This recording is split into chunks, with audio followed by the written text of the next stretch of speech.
We're incredibly grateful for your support. Before we begin today's tale, tell us, which city or country are you joining us from? We love connecting with our global audience. Now, let's dive into today's story. Chapter 1. Foundations of Sand.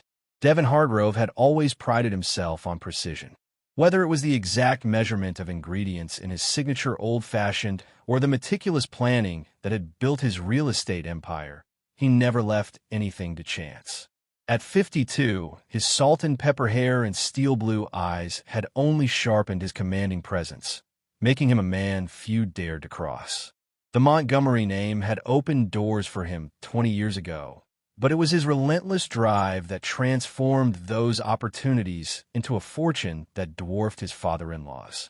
Harold Montgomery had seen that potential in the young contractor from a modest background, perhaps before Devin himself had fully recognized it. "You remind me of myself at your age," Harold had told him the night before his wedding to Vanessa. "Hungry, determined. But remember, Devin, the world doesn't reward mercy." Those words had become a cornerstone of Devin's philosophy, though Vanessa never understood her father's harder edges. She'd been raised in luxury, shielded from the ruthlessness that had built her family's wealth. Their sprawling estate in Westchester County had been their home for 18 of their 20 years together. Tonight, as Devin entered through the grand foyer, he noticed Vanessa's Louboutins missing from their usual spot. Her scent, Clive Christian No. 1, a fragrance he gifted her every anniversary, lingered faintly in the air. "Nessa," he called, loosening his tie as he moved toward the kitchen. Silence greeted him, unusual for a Thursday. She typically worked from home on Thursdays. He checked his watch, 6:35 p.m. The catering staff had left their dinner prepared as usual, covered dishes waiting on the warming tray. Devin poured himself 2 fingers of bourbon and checked his phone. No messages from Vanessa, but there was a text from Rowan, his head of security. Surveillance picked up unusual activity at the penthouse. "Might want to review." The penthouse downtown was rarely used, a wedding gift from Harold that they'd maintained but seldom visited. Devin's instincts, honed through years of high-stakes negotiations, hummed with warning. He opened his secure laptop and accessed the security system. The timestamp showed Vanessa entering the penthouse at 2:17 p.m. with a man, Preston Thorne, her personal assistant of 3 years. Devin watched dispassionately as they moved through the penthouse, clearly intimate in their body language. He fast-forwarded through several hours of footage, stopping when they emerged from the master bedroom at 5:43 p.m. Devin took a measured sip of bourbon. This wasn't the first time Vanessa had strayed. There had been the tennis instructor 7 years ago and the art dealer in Barcelona 3 years before that. Each time, Devin had known and chosen strategic silence. Each time, he documented, archived, and waited. Harold Montgomery had taught him patience alongside ambition. "Information is only valuable when properly leveraged," the old man would say. His phone vibrated. "Vanessa. Working late with Preston. Don't wait up." Devin set down his glass and closed the laptop. The corners of his mouth curved into a slight smile. He would wait, but not in the way she expected. Vanessa had always been beautiful. At 47, her honey blonde hair and practiced grace still turned heads. But Devin had long ago learned to recognize the hollow behind her emerald eyes, the practiced warmth in her smile. "We need to discuss the charity gala," she said over breakfast the following morning, not meeting his eyes. The Richardsons confirmed their attending. Devin nodded, scanning the financial section of the newspaper. "I invited the Bennetts. Thomas is interested in the Portland development." "The Bennetts?" She frowned. "Laura Bennett always acts so superior." "Laura Bennett's husband controls the zoning commission," Devin replied evenly. "Sometimes we endure tedious company for necessary connections." Vanessa's laugh held an edge. 20 years of marriage, and that's still your philosophy?" Devin lowered his newspaper, studying his wife's face. "Isn't it yours?" For a moment, something genuine flickered across her features. Perhaps fear, perhaps regret. Then her mask of polished indifference returned. "Preston has reorganized my schedule today. I'm meeting with the designer about the Southampton house renovations." Of course, Devin replied smoothly. I'm sure Preston has everything well in hand. The Southampton house had been Vanessa's latest project, a summer home she'd barely visited last season, suddenly requiring extensive renovations. Devin had approved the budget without question, knowing each expense created another strand in his web. As Vanessa left, her perfume lingering behind her, Devin called Gregory Sinclair, the family attorney who had served the Montgomerys for decades. Greg, Devin said when the older man answered, I believe it's time to review Harold's will provisions again. There was a pause on the line. All of them. Particularly the marital clauses, Devin confirmed. I'll have the documents prepared, Gregory replied carefully. Would tomorrow morning work? Perfect. Devin ended the call and opened his private safe, removing a leather-bound journal. Harold Montgomery's personal diary, entrusted to him shortly before the old man's death 5 years ago. My Vanessa has her mother's beauty and her mother's flaws, Harold had written. I've arranged the best protection I can for her. And for the fortune she's never understood the cost of building. Devin ran his fingers over the embossed leather, remembering Harold's words to him in the hospital. She'll test you. When she does, remember your promise. The promise had been simple. Protect the Montgomery legacy, even for Vanessa herself. His personal phone rang. Lena Winters, his most trusted associate. The surveillance is in place, she reported. And I've located the paper trail for the Cayman transfers. Good, Devin replied. Maintain distance, but keep me updated. Has she made any significant withdrawals? Not yet, but Preston Thorne has been researching property in Belize. Devin smiled slightly. How predictable. Thank you, Lena. As he hung up, Devin felt no anger, only a cold clarity. The game was in motion, as it had been since the day Harold Montgomery had sized him up as a potential son-in-law and decided he was worthy of both his daughter and the contingency plans that came with her. Chapter 2. The Dissolution. Over the next 3 months, Devin observed the pattern with clinical detachment. Vanessa's excuses grew more frequent, her absences more prolonged. Preston accompanied her everywhere, to charity functions, design consultations, art galleries.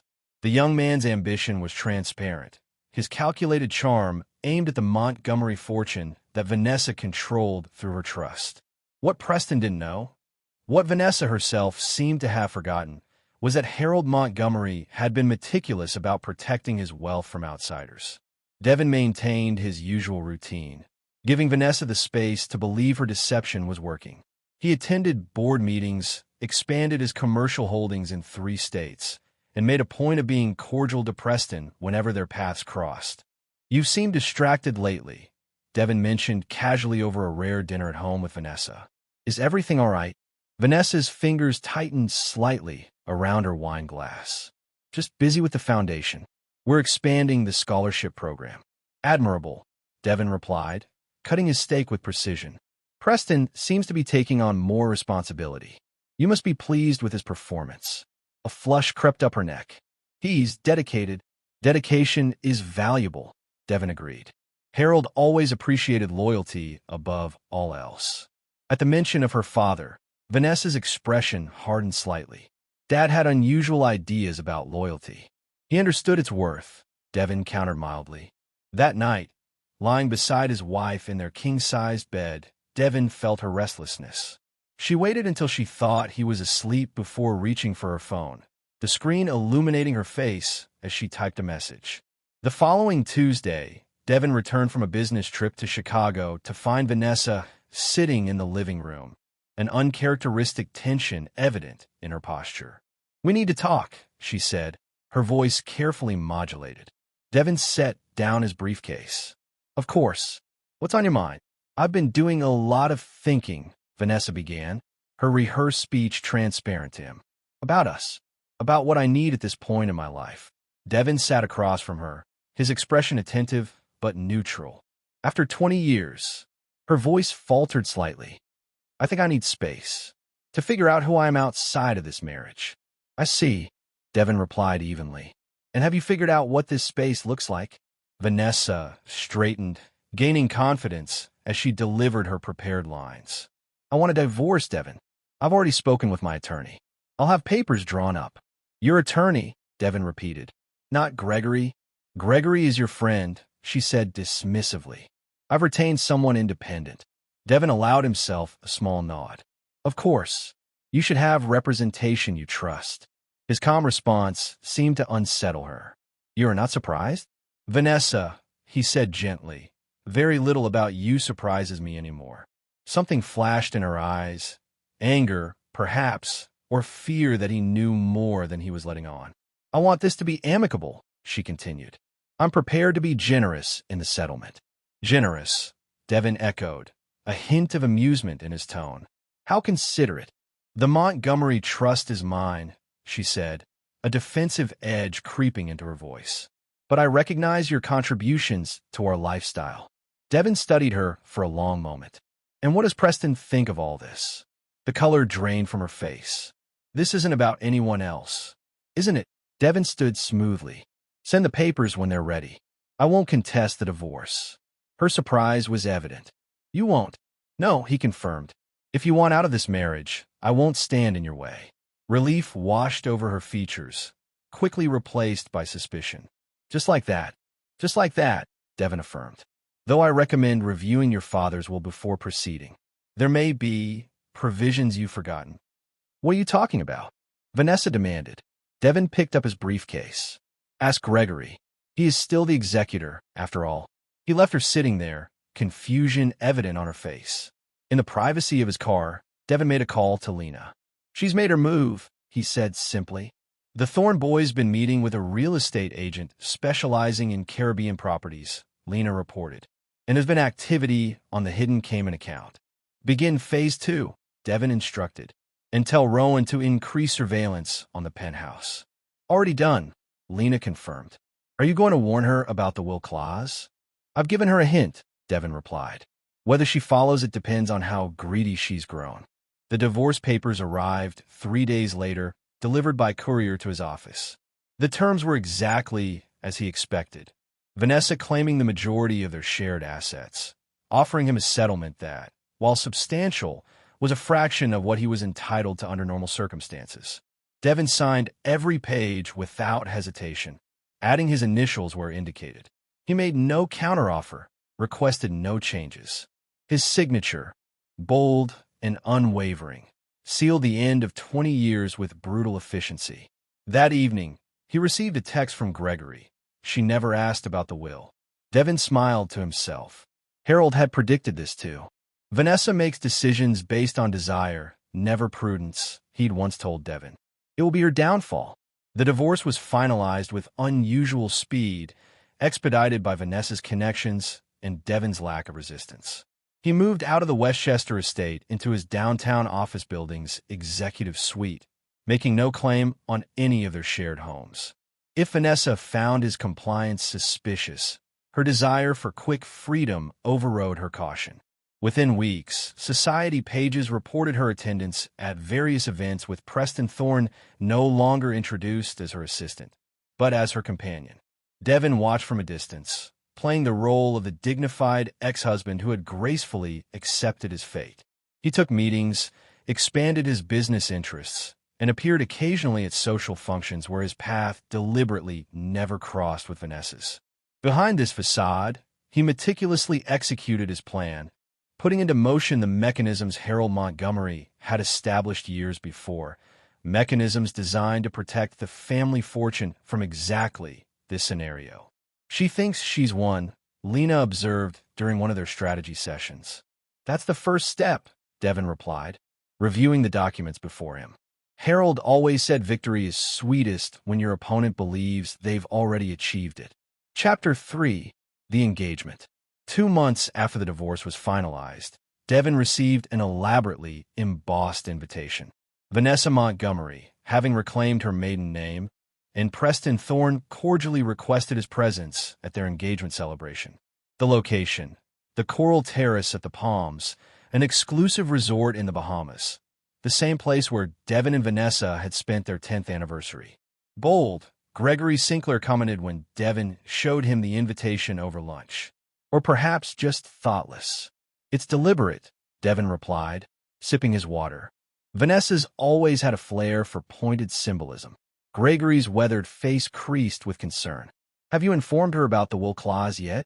That would spoil the timing, Devon said with a slight smile. Harold was very specific about how this should unfold. The old man had a vindictive streak, Gregory acknowledged. But are you sure this is how you want to handle it? Once triggered, the clause is absolute. She'll lose everything. Harold didn't design it as punishment, Devon corrected. He designed it as protection, for the legacy he built and for Vanessa herself. Ironically enough, Gregory studied his client carefully. And what about Preston Thorne? My investigator's report suggests he's quite ambitious. Preston is playing a game without understanding the rules, Devon replied. That's his mistake, not mine. Later that afternoon, Devon met with Rowan Sullivan, his head of security, in a private room at his club. We've confirmed the transfer of funds, Rowan reported, sliding a folder across the table. $5 million moved from her personal account to a shell company in Thorne's name. Devon reviewed the documents. And the property in Belize? Purchased last week. 3 acres, beachfront, with a 6-bedroom villa. Registered to Kingfisher Holdings, which traces back to Preston, Devon concluded. Through 3 layers of shell companies, Rowan confirmed. He's been careful, but not careful enough. And Vanessa's knowledge of these arrangements? Rowan hesitated. Based on the surveillance, she believes they're investing together in their future home. Thorne has shown her photos, discussed renovation plans. She doesn't appear to know about the sole ownership structure. Devon nodded thoughtfully. He's planning his exit strategy. Ambitious and cautious. Should we alert her? Rowan asked. No, Devon replied firmly. This is proceeding exactly as expected. The engagement party was scheduled for the following month. Devon arranged his calendar to be in the Bahamas coincidentally for a development meeting. He RSVP'd to the invitation with a simple note. Congratulations on your happiness. I look forward to celebrating with you both. Lena raised an eyebrow when he showed her the response. You're really attending? It's critical to the timeline, Devon explained. Harold's instructions were very specific. Speaking of timelines, Lena said, Preston has accelerated his plans. He's interviewing for positions with developers in Central America. Without Vanessa's knowledge? Lena nodded. According to our source, he's planning to surprise her with the move after they're married, supposedly as a romantic gesture. How thoughtful, Devon remarked dryly. Has the legal team finished reviewing the trust documentation? Everything is in order, Lena confirmed. The moment she remarries, the dissolution clause activates. The entire Montgomery fortune reverts to the foundation, with you as the controlling executor. And Preston, if he's married her at that point, he gets nothing. The prenuptial agreement Harold had her sign before your marriage prevents any Montgomery assets from transferring to subsequent spouses. Devon leaned back in his chair. Harold was thorough. Ruthlessly so, Lena agreed. But there's something else you should know. Vanessa has been meeting with finance experts, looking for ways to access the principal of the trust. She can't, Devon said with certainty. Harold locked it down completely. She's desperate, Lena explained. According to our sources, she's promised Preston significant capital for his development ambitions. Capital she can't actually access. Devon considered this new information. She's overextended herself. Interesting. As the engagement party approached, Devon maintained his disciplined routine. He expanded his real estate holdings in the Caribbean, coincidentally near Preston's secret property purchases. He met with Gregory Sinclair to finalize the legal details that would soon be set in motion. The night before his flight to the Bahamas, Devon received an unexpected visitor at his penthouse. Catherine Montgomery, Vanessa's younger sister, who had distanced herself from the family drama years ago.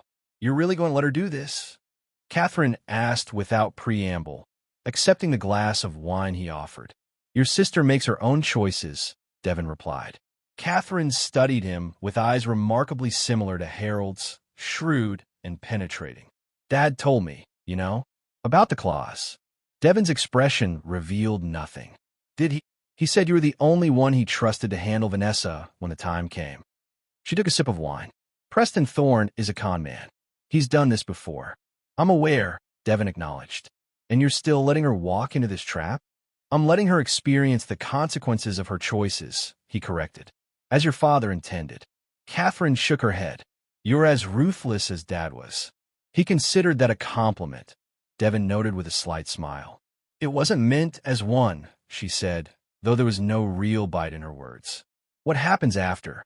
When she's lost everything and Preston has abandoned her. The foundation will provide her a stipend, Devon explained. Generous, but controlled. She'll be comfortable, but never again in a position to be exploited. Assuming she accepts it, Catherine pointed out. Pride has a short lifespan when faced with necessity, Devon replied. Harold understood that better than most. As Catherine left, she paused at the door. She did love you once, you know, before she forgot who she was. Devon nodded once, acknowledging her words without sentimentality.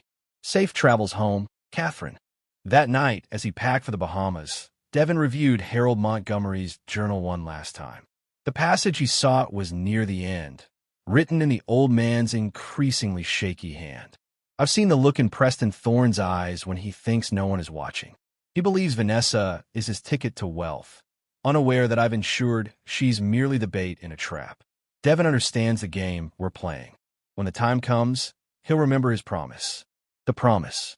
20 years ago, standing beside Harold's hospital bed after a minor heart attack, Devon had given his word. If Vanessa ever betrayed their marriage, he would execute Harold's contingency plan without mercy or hesitation. Not for revenge, Harold had insisted. For protection. The Montgomery legacy wasn't built to be squandered by opportunists.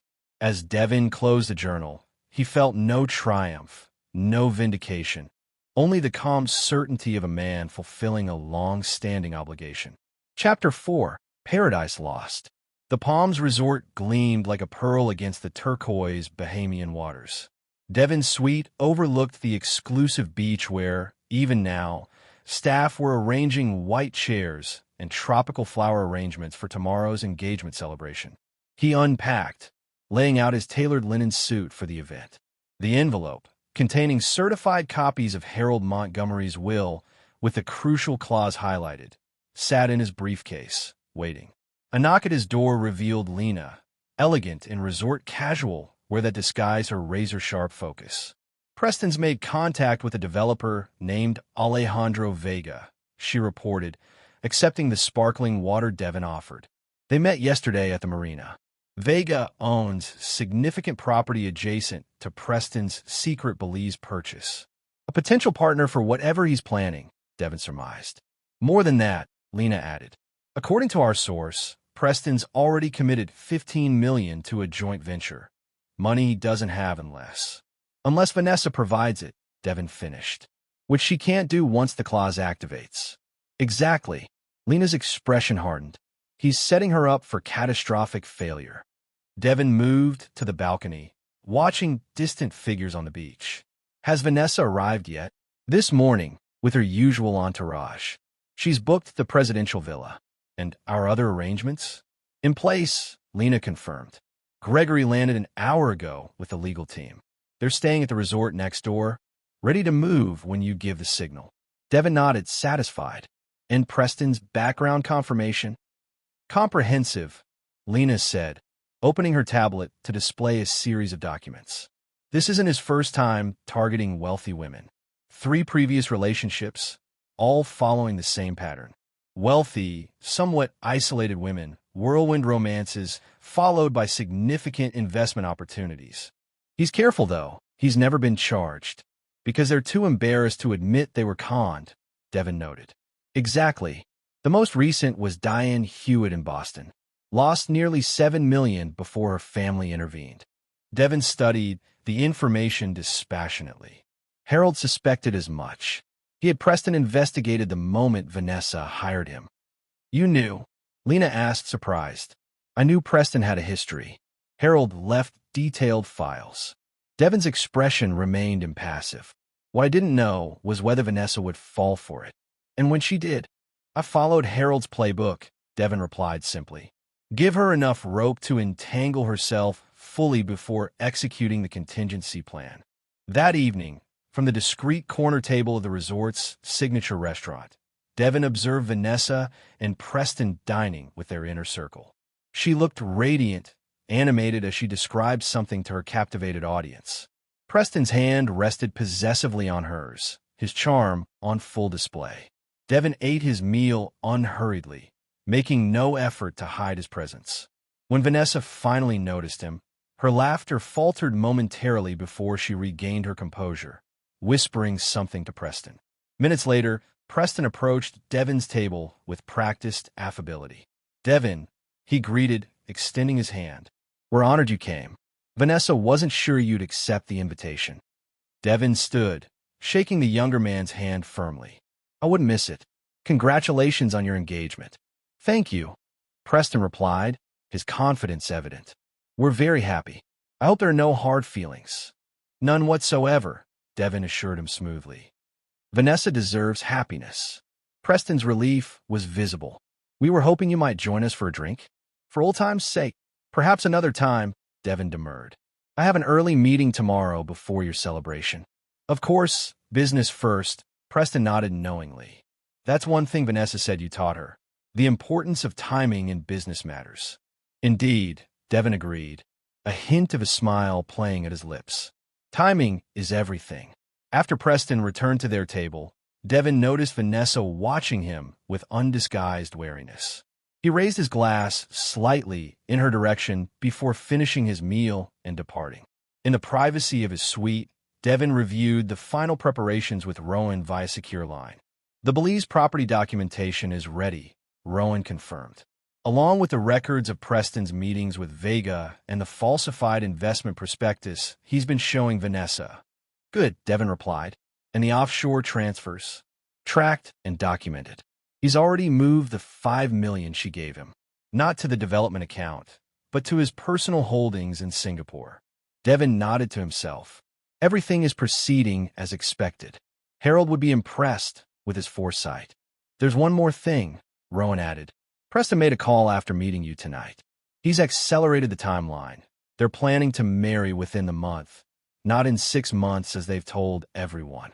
"A secret ceremony?" "Yes. He's arranged everything in Belize. Apparently, he told Vanessa it would be romantic to elope, just the two of them." Devin considered this new information. "He's getting nervous. Perhaps my presence unsettled him more than he let on." "Should we adjust our timeline?" "No," Devin decided. "Tomorrow proceeds as planned. Better to cauterize the wound completely than allow it to fester." The following morning dawned clear and perfect, as if nature itself had been bribed to provide an idyllic backdrop for the engagement celebration. Devin took breakfast on his balcony, reviewing Harold's journal one last time before placing it in his briefcase alongside the envelope. At precisely 10:30 a.m., he met Gregory in the lobby. "Everything is prepared," the attorney confirmed quietly. "Though I must ask once more if you're certain about this approach. There are less public ways to handle the situation." "Harold was explicit," Devin replied. "The lesson must be unambiguous, not just for Vanessa, but for Preston and anyone else who might target the Montgomery fortune." Gregory sighed. The old man always did have a flair for the dramatic. He understood the value of a decisive statement, Devin corrected. By noon, the beach was transformed into an elegant celebration space. White chairs faced a floral arch where, ironically, Devin and Vanessa had renewed their vows on their 10th anniversary. Now, it would frame Vanessa and Preston as they celebrated their engagement. Guests mingled, cocktails in hand. The social elite of several continents gathered to witness what they believed was a simple love story. A woman finding happiness after divorcing her cold, business-focused husband. Devin arrived precisely on time, dressed impeccably in lightweight linen, projecting the image of dignified acceptance. He accepted condolences and well wishes with grace, playing his role flawlessly. Vanessa spotted him from across the gathering, her emerald eyes narrowing slightly before she composed herself and approached Preston at her side. "Devin," she greeted, her voice carefully modulated. "Thank you for coming." "Of course," he replied smoothly. "You look beautiful, Vanessa." She studied his face, searching for signs of resentment or pain. Finding none, her uncertainty increased visibly. "I'm glad we can be civil about this." "More than civil," Devin assured her. I wish you both the greatest happiness." Preston, eager to assert his position, slipped his arm around Vanessa's waist. "That means a lot, coming from you. We're hoping to maintain good relationships with everyone from Vanessa's past." "How progressive," Devin remarked, his tone pleasant, but with an undertone that made Preston shift uncomfortably. The celebration proceeded according to schedule. Champagne flowed, speeches were made, and at the perfect moment, just as Preston led Vanessa to the floral arch to make their formal announcement, Devin positioned himself at the edge of the gathered crowd. Preston's voice carried across the hushed audience. "Vanessa and I are overjoyed to announce that we'll be married in a private ceremony next month in Belize, where we're developing a spectacular property together." Applause erupted, glasses were raised, and photographers captured the moment. Vanessa beamed, her happiness seemingly complete as she gazed adoringly at her fiancé. "And now," Preston continued, "we'd like to invite everyone to join us for our first dance as an engaged couple." As music began and guests cleared space for the dance floor, Devin moved forward with precise timing. He approached the couple just as they took their position at the center of attention. "Congratulations," Devin said, his voice carrying despite its measured tone. He extended the envelope toward Vanessa. "I thought you might want this before finalizing your plans." Vanessa frowned, reluctantly accepting the envelope. "What is this?" "Your father's will," Devin replied calmly. "Specifically, the dissolution clause that you never bothered to review." The color drained from her face. "What dissolution clause?" "The one that stipulates that if you divorced me and remarried within 5 years, you forfeit control of the Montgomery trust entirely." Devin's expression remained impassive. "Effective immediately upon your engagement announcement." Preston's smile faltered. "What is he talking about, darling?" Vanessa tore open the envelope with trembling fingers, scanning the highlighted legal text. Her expression transformed from confusion to horror. "This can't be legal," she whispered. "I assure you, it is," Devin replied. "Gregory has already filed the necessary documentation. The Montgomery fortune now reverts to the family foundation, under my sole control as executor." Preston's handsome face contorted as understanding dawned. "The development funds, no longer available," Devin confirmed. "I believe that creates a problem with your commitments to Alejandro Vega, doesn't it? 15 million you don't have." Preston's scream of rage cut through the music and conversation, silencing the celebration as effectively as a gunshot. "You planned this," he accused Vanessa, his charming facade crumbling completely. "You knew." "I didn't," Vanessa protested, backing away from his fury. "Preston, I had no idea." "Liar," he snarled, advancing on her. 3 years. 3 years I've waited for this payoff." Security personnel moved swiftly to restrain Preston as his outburst escalated. Guests watched in stunned silence as the romantic celebration disintegrated into chaos. Devin observed it all with detached composure, stepping back as Preston was escorted away, still shouting accusations about Vanessa's deception. Vanessa stood alone in the center of the dance floor, the legal documents clutched in her shaking hands, her carefully constructed world collapsing around her. "You knew," she said when she finally looked up at Devin. "You knew all along." "Your father knew," Devin corrected. "I merely honored his wishes." "You could have warned me," she whispered. "I did," he reminded her. "I suggested you review the will before proceeding with the divorce. You chose not to." Tears streaked her perfect makeup. "So that's it? I'll lose everything." "Not everything," Devin replied. "The foundation will provide you with a comfortable stipend. Your father ensured you wouldn't suffer materially." "But I'll never control the Montgomery fortune again," she realized. "No," Devin confirmed. "That privilege has been permanently revoked." As murmurs spread through the gathered guests and staff hurried to manage the situation, Devin turned to leave. Vanessa's voice stopped him. "Why now?" she demanded. "Why not tell me before I announce the engagement?" Devin looked back at her, his expression revealing nothing of his thoughts. "Your father believed in consequences, Vanessa. He wanted you to understand exactly what you were losing and why." He walked away, leaving her standing alone amidst the wreckage of her celebration. Behind him, He heard her collapse into sobs, the sound quickly muffled as her friends rushed to comfort her. Lena met him at the edge of the beach. Phase 1 complete, she noted quietly. Preston is being detained for threatening behavior. His true financial situation will be exposed within hours. And Vanessa? In shock, Lena reported, but already reaching out to her attorney to challenge the will clause. A futile effort, Devin said with certainty. Harold had the best legal minds ensure it was ironclad. As they walked back toward the resort, Lena asked, "Does it feel like victory?" Devin considered the question carefully. "It feels like completion. Harold asked me to protect his legacy from those who would squander it. I fulfilled that obligation." What he didn't add was that Harold's definition of legacy had never been solely about money. The Montgomery name stands for something the old man had written in his journal. When Vanessa betrays you, and she will, remember that the lesson isn't just for her. It's for anyone who believes wealth comes without responsibility. Chapter 5, The Fallout. The aftermath of the engagement party unfolded with the precision of a well-orchestrated symphony. By sunset, Preston Thorne had been released from security detention and was frantically attempting to contact his business associates. His calls went unanswered. Alejandro Vega, warned about Preston's empty promises, had already withdrawn from their arrangement. Devin monitored these developments from his suite, receiving regular updates from Lena and Rowan. When his secure phone rang, he wasn't surprised to see Gregory Sinclair's name on the display. "Vanessa's attorney has reached out," Gregory reported. "They're requesting an emergency meeting."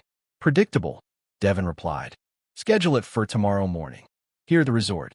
"They're pushing for immediate restoration of her access to the trust," Gregory continued, claiming duress and failure to properly notify.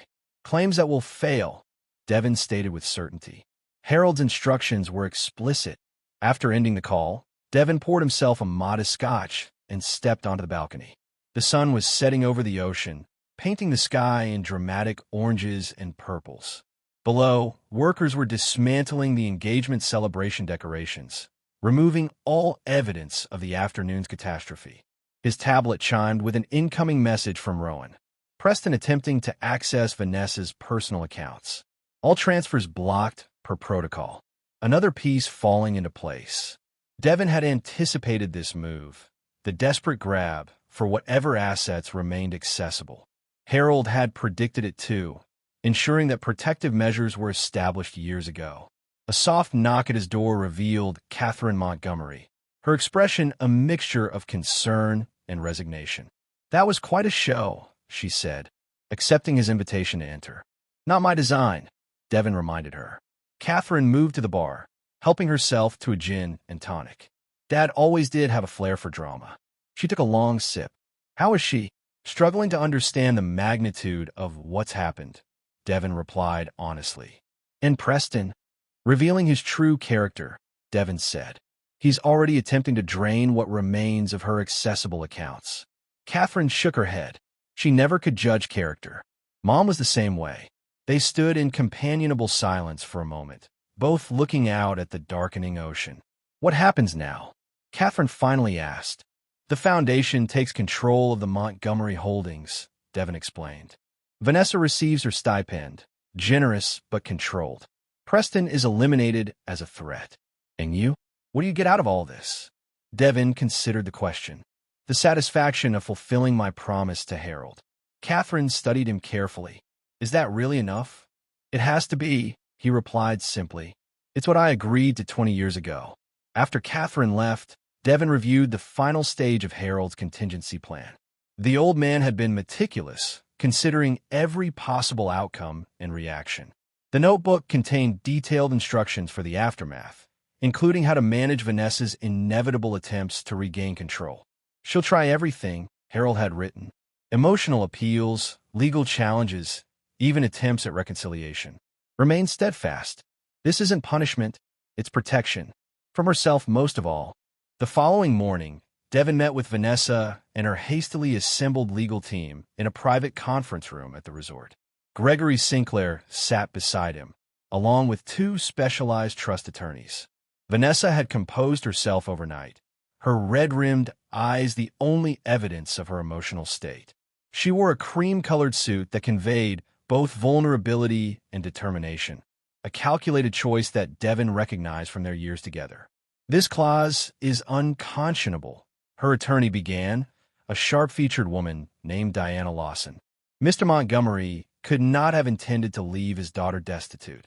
"He didn't," Gregory replied calmly. "The stipend arrangement ensures Mrs. Hargrove will maintain a comfortable lifestyle." "Mrs. Montgomery," Diana corrected sharply. "And a stipend is hardly appropriate for the primary heir to the Montgomery fortune." "Former heir," Gregory amended. "The trust documentation is quite clear. Upon divorce and subsequent engagement within the 5-year period, control transfers permanently to the foundation." Vanessa leaned forward, addressing Devon directly. "You knew about this all along. You could have warned me. I suggested you review the will before proceeding with the divorce," Devon reminded her, his tone neutral. "You chose not to heed that advice." "Because I never imagined my father would be so cruel," she exclaimed. "Your father was protecting his legacy," Devon corrected, "as he asked me to do 20 years ago."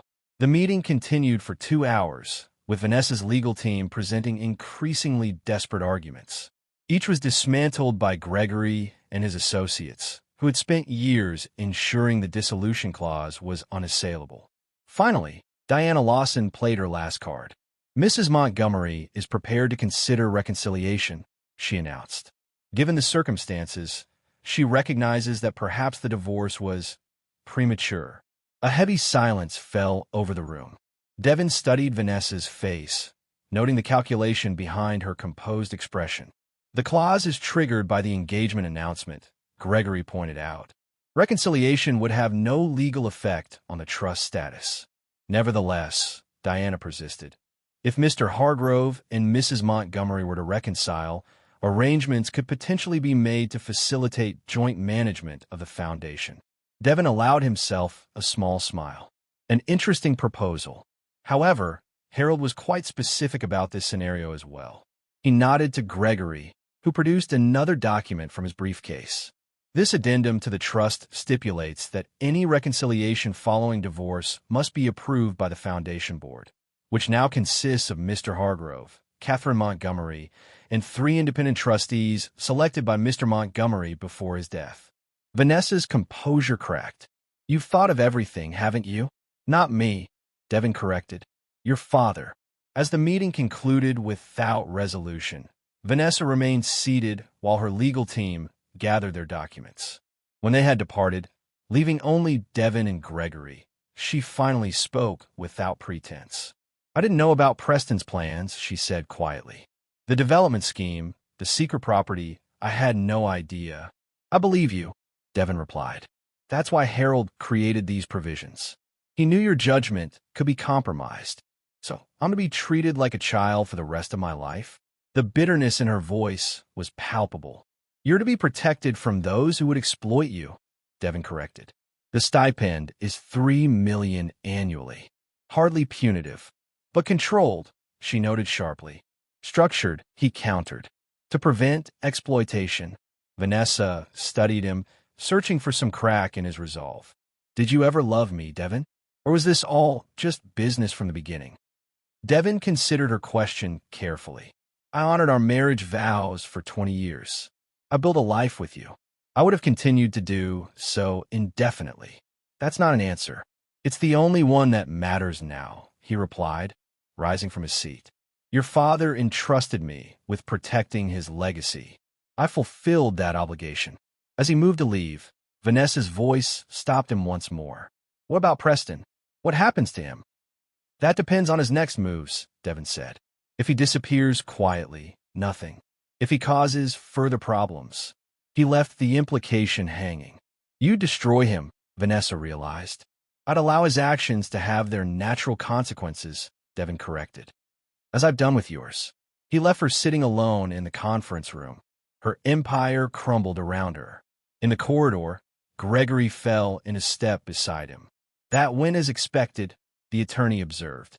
"Harold predicted every move," Devon agreed, "including the reconciliation offer. Are you prepared for what comes next?" Gregory asked. She won't accept this outcome easily. I'm aware, Devon replied. Continue monitoring her communications and accounts.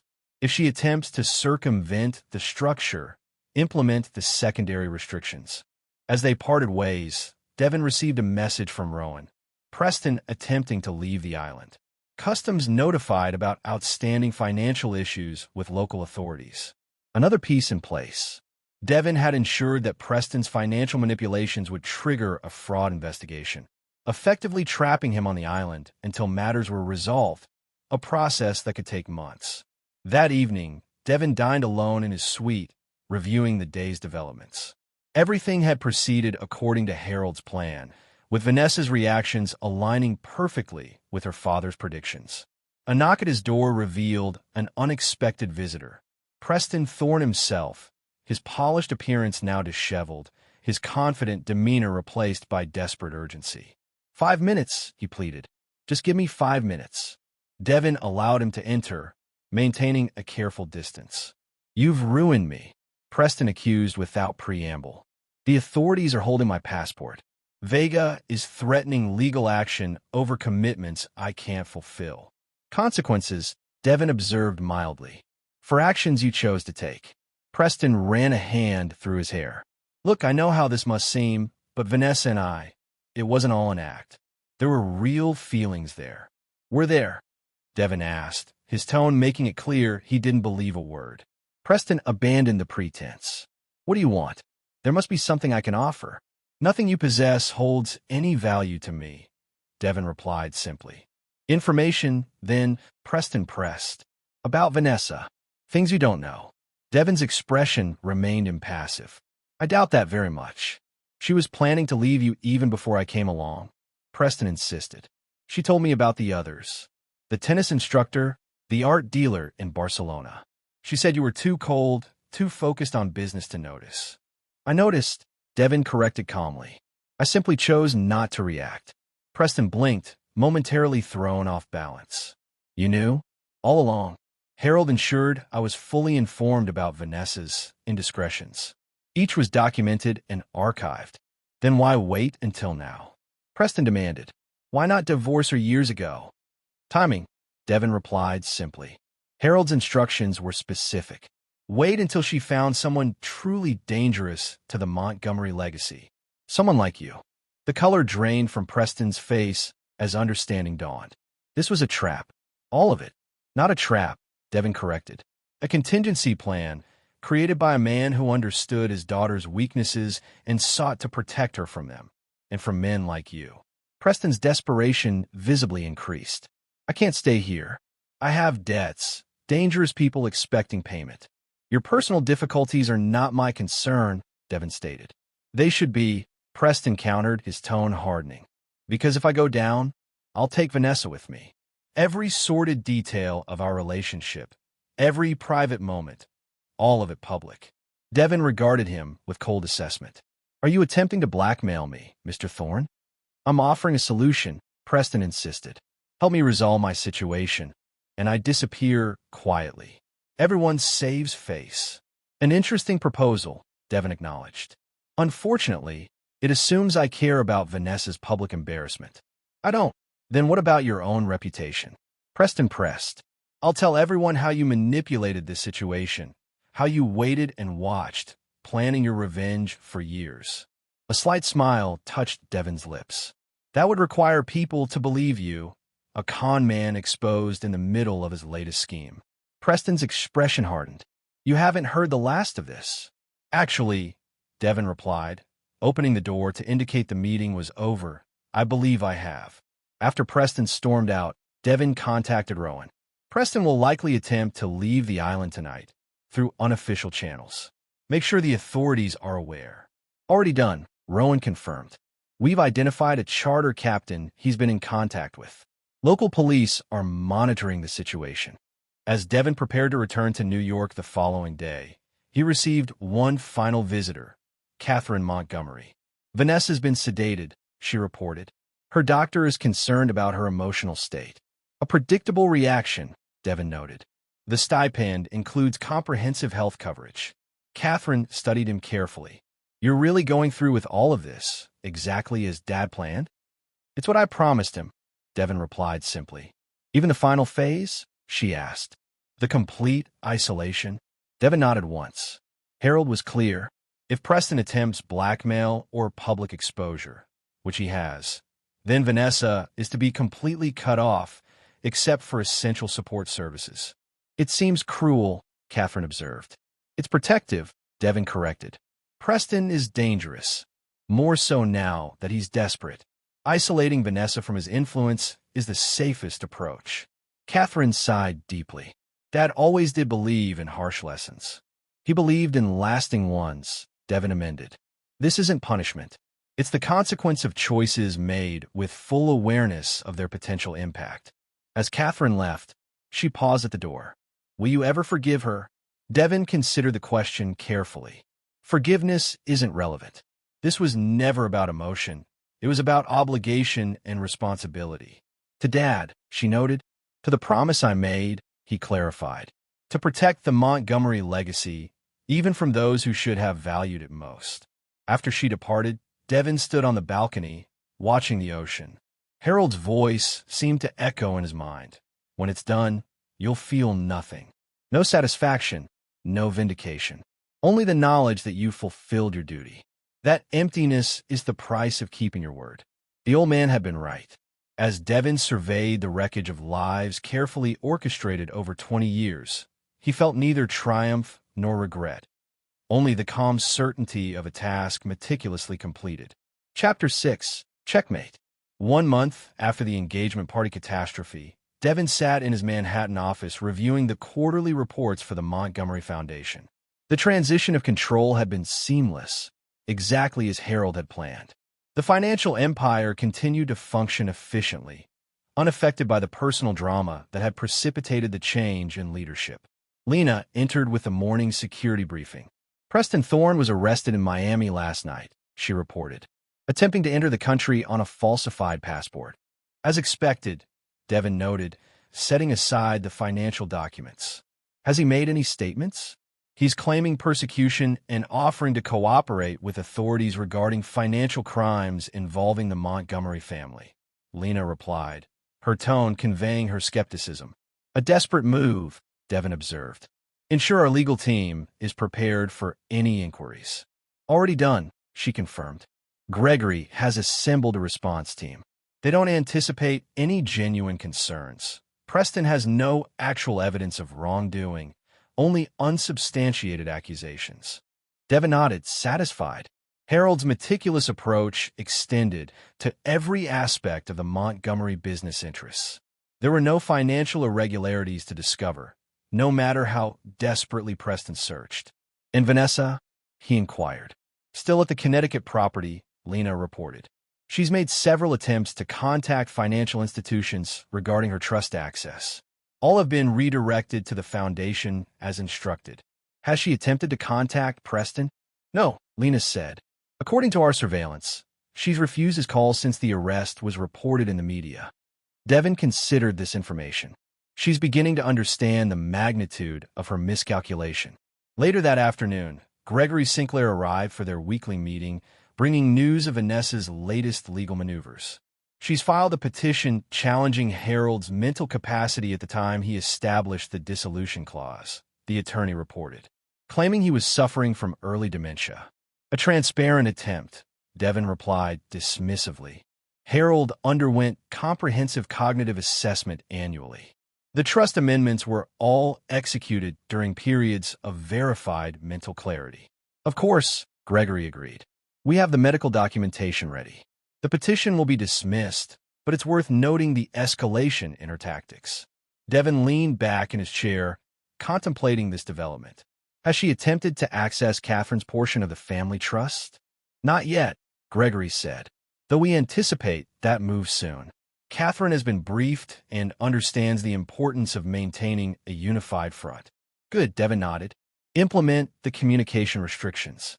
From this point forward, all of Vanessa's inquiries are to be directed through official foundation channels only. Gregory frowned slightly. Complete isolation? That seems severe. It's necessary, Devin stated firmly. Harold was explicit about this phase. Vanessa must understand that her attempts to circumvent the structure will only result in further restrictions. After Gregory departed, Devin received an unexpected call from Detective Michael Reeves of the Financial Crimes Division, a man he'd worked with on several development projects in the past. Preston Thorne has made some interesting claims. Reeves began without preamble. Says you orchestrated an elaborate scheme to defraud your ex-wife of her inheritance. Desperate allegation from a desperate man. Devin replied calmly. I assume you've reviewed his history? 3 previous instances of targeting wealthy women, Reeves confirmed, along with outstanding warrants in 2 states for fraud. Not exactly a credible witness. Indeed, Devin agreed. Still, Reeves continued, I need to ask, was there any manipulation of the Montgomery Trust documents? Any possibility that Harold Montgomery's wishes were reinterpreted after his death? None whatsoever, Devin stated confidently. The dissolution clause was established 15 years ago, witnessed by multiple attorneys, and reaffirmed in Harold's final will. The documentation is extensive and unambiguous. That's what I figured, Reeves acknowledged. But I had to ask. Thorne is making a lot of noise, claiming conspiracy and entrapment. The claims of a con man caught in his own game, Devin observed. After ending the call, Devin turned his attention to the final phase of Harold's plan. The old man had anticipated every move, including Preston's desperate attempts to involve authorities and Vanessa's legal challenges. When all other avenues are exhausted, Harold had written, she will attempt direct reconciliation. This is perhaps the most dangerous phase, as her desperation will make her persuasive. Remember your promise. That evening, as predicted, Vanessa called his private line, a number few people possessed. We need to talk, she said when he answered, her voice steady but with an undertone of strain. In person. No lawyers, no intermediaries. That would be inadvisable, Devin replied evenly. Please, she said, the word clearly difficult for her to utter. There are things I need to say, things you should hear.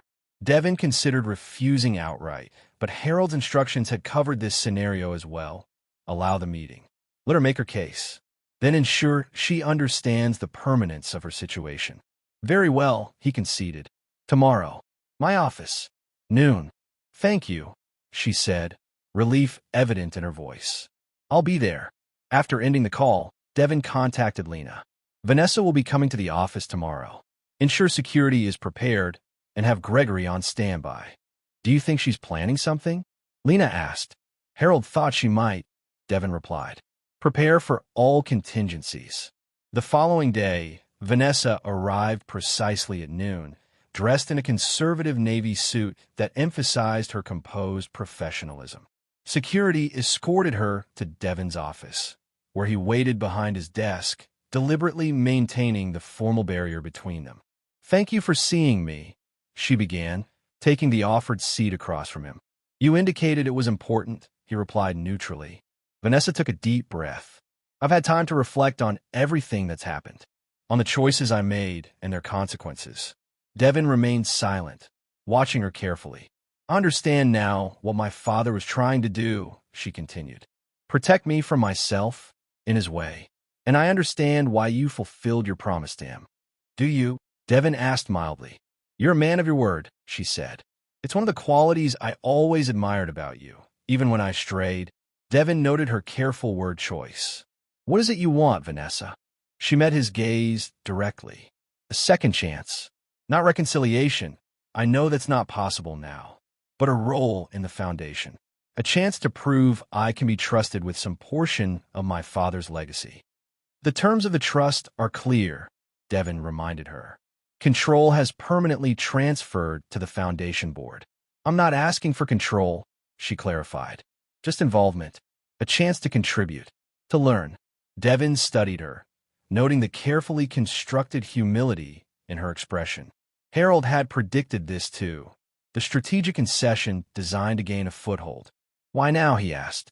You've spent the last month challenging the trust provisions through legal channels.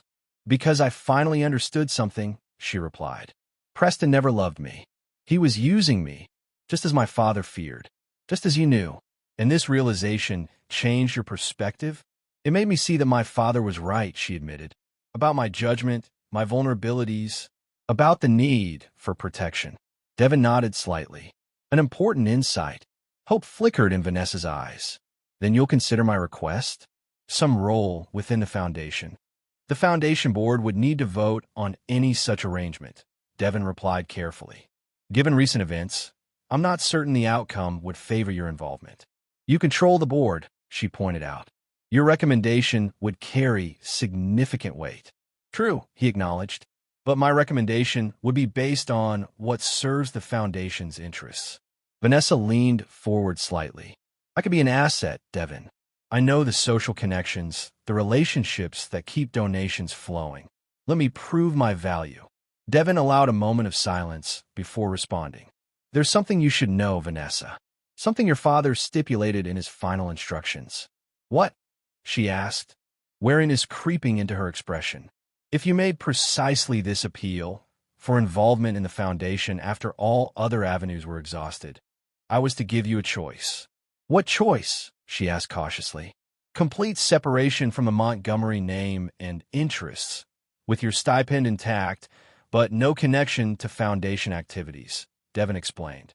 Or a probationary role with the foundation, but with your stipend reduced by 80%, permanently. Vanessa's composure fractured. That's impossible. How could he have known I would ask this specific request? Because he understood you, Devin replied simply. Just as he understood that your interest in the foundation would be motivated by access, not contribution. That's not fair, she protested. I genuinely want to be involved. Perhaps, Devin conceded. But Harold's instructions were explicit. Those are the only options available. Vanessa's expression hardened. And if I refuse both? If I continue legal challenges? Then the stipend is reduced regardless, and all communication occurs exclusively through designated channels, Devin stated. Harold anticipated resistance as well. He thought of everything, she said bitterly. He tried to, Devin confirmed. Out of concern for your welfare and the legacy he built. Vanessa stood abruptly. I need time to consider my options. Of course, Devin agreed, rising as well. The foundation board meets next week. I'll need your decision by then. As she turned to leave, Vanessa paused. Was any of it real, Devin? Our marriage? Or was it all just part of my father's grand design? Devin considered her question carefully. The arrangement with your father came first, he acknowledged. But the 20 years we built together were real enough. I honored my commitments to you until you chose a different path. Cold comfort, she observed. The only kind available now, he replied simply. After she departed, Lena entered the office. That went as expected, precisely as Harold outlined, Devin confirmed. She'll choose the stipend over involvement. The financial security matters more than the influence. And if she doesn't? Lena asked. She will, Devin said with certainty. Harold understood her priorities better than she does herself. 3 days later, Devin received Vanessa's decision via formal letter, delivered by her attorney. She had chosen to maintain the full stipend and sever all connection to the Montgomery Foundation. Gregory Sinclair reviewed the documentation with satisfaction. Clean and complete, as Harold wanted. No further legal challenges, no continued involvement. Implement the final protocols, Devin instructed. Transfer the Connecticut property to her permanent ownership. Establish the irrevocable stipend trust, and close all remaining connections to Montgomery Holdings. As Gregory departed to execute these instructions, Devin opened Harold Montgomery's journal to the final entry, written days before his death. When it's finished, when Vanessa has made her final choice and accepted the consequences of her actions, your obligation to me will be complete, Devin. 20 years of your life in exchange for the empire we built together, a fair trade, I believe. What you do after is your own choice, free from any promise or debt to me. Devin closed the journal thoughtfully. For the first time in 20 years, his path forward was entirely his own to determine. That evening, as he worked late in his office, Catherine Montgomery arrived unannounced. It's done then? She asked, accepting the scotch he offered. As your father intended, Devin confirmed. Catherine studied him over the rim of her glass. And now? What does Devin Hargrove do when he's no longer bound by promises to Harold Montgomery? I haven't decided, he admitted. 20 years is a long time to move in a predetermined direction. You could walk away completely, she suggested. From the foundation, from all of it. You fulfilled your obligation. Devin considered this possibility. The foundation does important work. Your father built something meaningful, beneath all the strategic maneuvering. So you'll stay on as executor? She asked, surprised. For now, he replied, until a suitable transition can be arranged. Catherine nodded slowly. Dad would be satisfied. Everything turned out exactly as he planned. Not quite everything, Devin noted. Oh, he didn't anticipate how completely Preston would implode, Devin explained. The federal charges for passport fraud, the outstanding warrants. Preston will likely serve significant time. A bonus outcome, Catherine remarked. An additional layer of protection for Vanessa, Devin corrected. Your father would have approved. As Catherine prepared to leave, she paused thoughtfully. For all his calculation and strategic brilliance, I think Dad missed something important. What's that? Devin asked. The cost to you, she said simply. 20 years is a long time to live someone else's plan. After she departed, Devin returned to his desk, reviewing the final separation documents. Everything was in order. The Montgomery legacy secured exactly as Harold had intended. Vanessa would live comfortably, but without the power to squander generations of built wealth. Preston would face the consequences of his actions through legal channels. The foundation would continue its work uninterrupted.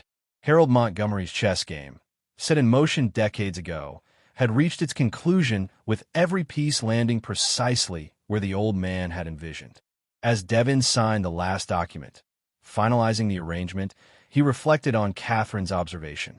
20 years of his life, dedicated to fulfilling a promise to a man who had seen potential in him when few others had. A fair exchange, perhaps, but one that left him at a crossroads he hadn't anticipated. For the first time in decades, Devin Hargrove was free to determine his own course, a freedom that carried its own kind of emptiness. The game was won, the obligation fulfilled. What remained was the question Harold had never addressed. What comes after the checkmate? Chapter 7. New Horizons. 6 months after finalizing the separation from Vanessa, Devin stood in his Manhattan office, gazing at the city skyline as dusk descended. The transition of Montgomery Foundation leadership was proceeding smoothly, with a carefully selected team gradually assuming the responsibilities he had managed since Harold's death. Lena entered with her usual quiet efficiency. The board approved the Jakarta expansion, she reported. Construction begins next quarter. Good, Devin nodded, turning from the window. And the transition timeline? On schedule, she confirmed. By year's end, your active involvement won't be required for day-to-day operations. Devin nodded, satisfied. After fulfilling his promise to Harold, he had decided to step back gradually from the Montgomery interests. Not an abrupt departure, but a measured withdrawal that ensured stability.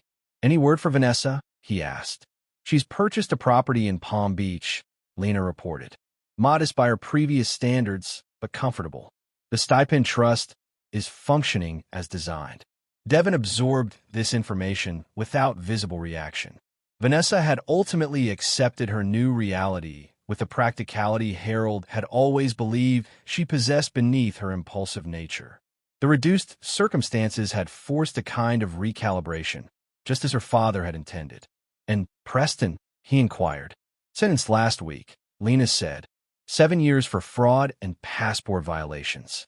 His cooperation attempts failed to reduce the sentence significantly. As expected, Devin noted.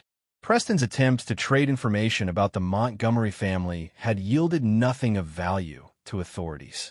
Harold's business dealings had always been impeccably documented and entirely legitimate. After Lena departed, Devin received an unexpected call from Catherine. I'm in town, she said without preamble. Having dinner at Laurent. Join me? Devin checked his watch. He had no other commitments, an increasingly common occurrence as he disentangled himself from the Montgomery Empire. I'll be there in 30 minutes.